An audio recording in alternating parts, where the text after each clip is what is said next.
Mula sa lungsod ng Ur, tinawag ng Diyos si Sara, isang babae na hindi pa niya lubos nakikilala ang layunin, ngunit sumunod sa panawagan ng pananampalataya. Kasama ang kanyang asawang si Abraham, iniwan niya ang kanyang nakasanayang mundo upang tahakin ang landas ng pangako.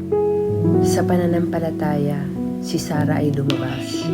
Hindi niya alam kung saan siya paroroon, ngunit hawak niya ang pangako ng Diyos.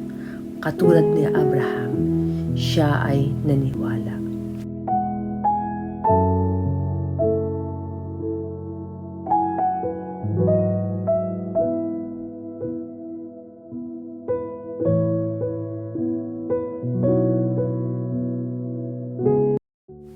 Ang pananampalataya ni Sara ay hindi nakabase sa nakita, kundi sa narinig, sa tinig ng Diyos.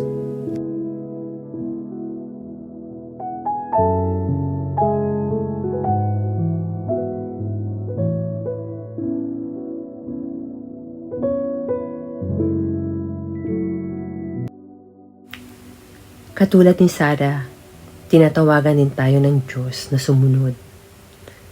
Kahit hindi natin alam ang lahat ng detalye. Dahil sa bawat hakbang ng pananampalataya, hindi laging malinaw ang daan, pero laging tapat ang Diyos. Ang kanyang tinig ay sapat na upang tayo magtiwala at magpatuloy. Tayo ay tinawag ng Diyos.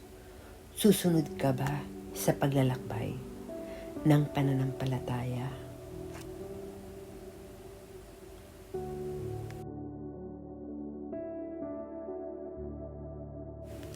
Ang tunay na pananampalataya ay hindi lamang basta naniniwala sa isip o sa salita.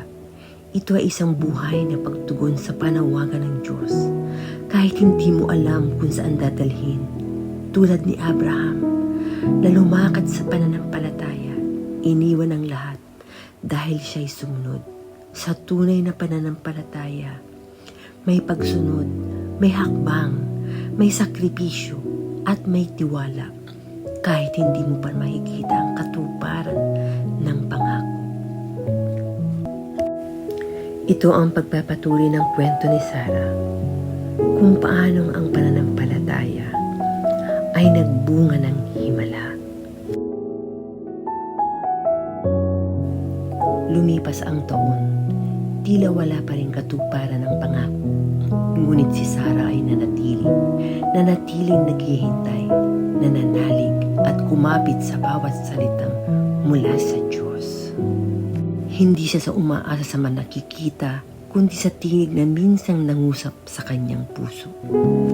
Sa init ng araw, lumapit at ang tatlong panauhin, ngunit ang mga ito hindi karaniwang bisita.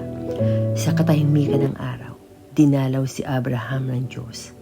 Sa inyo na mga anghel at sa ilalim ng punong kahoy, isang pangakong magbabago sa kasaysayan ang kanyang binigkas. Sa takdang panahon, babalik ako at si Sara ang inyong asawa ay magkakaanak. Natawa si Sara, isang tawa ng pagdududa. Nang pagkaimposible, ako'y maglilihi pa. Matanda na siya, wala nang pag-asa sa mata ng tao. Ngunit hindi imposible sa Diyos. Ang tawa ng pag-aalinlangan ay napalitan ng tawa ng kagalakan. Ang tawa ng pag-aalinlangan ay napalitan ng tawa ng kagalakan, sapagkat ang Diyos ay tapat. Ang kanyang pangako ay hindi kailanman nagmamaliw. At dumating ang katuparan ng pangako. Si Sara na inakalang hindi na magkakaanak ay naglihi, isang himala, bunga ng pananampalataya, isang patunay sa Diyos na walang imposible.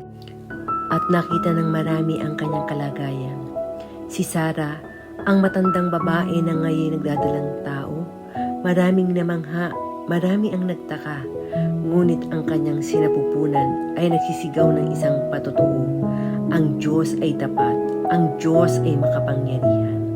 Sa Kanya, ang imposibleng bagay ay nagiging totoo.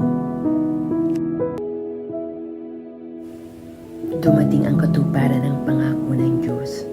Sa itinakdang panahon, sa kabila ng lahat ng pag-aalinlangan at paghihintay, isinilang ni Sarah ang sanggol na si Isaac, isang himalang nagpapatunay na ang Diyos ay tapat sa kanyang salita at walang imposible sa kanya.